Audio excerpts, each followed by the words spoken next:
Because that's what we're made for. Kung sa may purpose sa life. Diba? Eskwela ka, magkapo ka, magkapaho ka, mamortal ka, magnati pamilya. Kung sa may purpose, at the end of it all, what does the Bible say about it? What does Jesus say? It is to know God. It is to know God.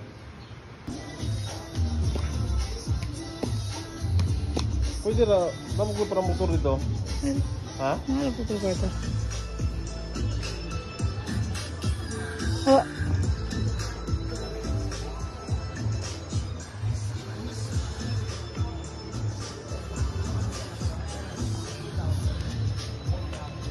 Okay naman, kung ato ang butangan o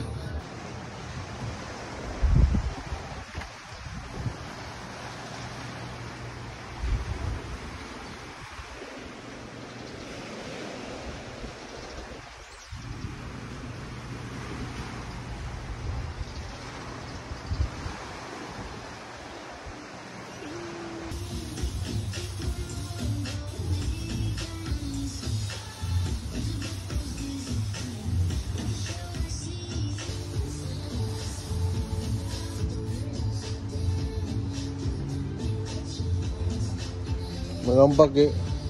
The only way that we can be reconciled to it is through Jesus. And that is what, hindi ka makabayad, hindi ka kabayad sa utang sa Ginoo. Bisag makabayad ba ta sa usa, sa duha, sa katulo na itong mga sayo.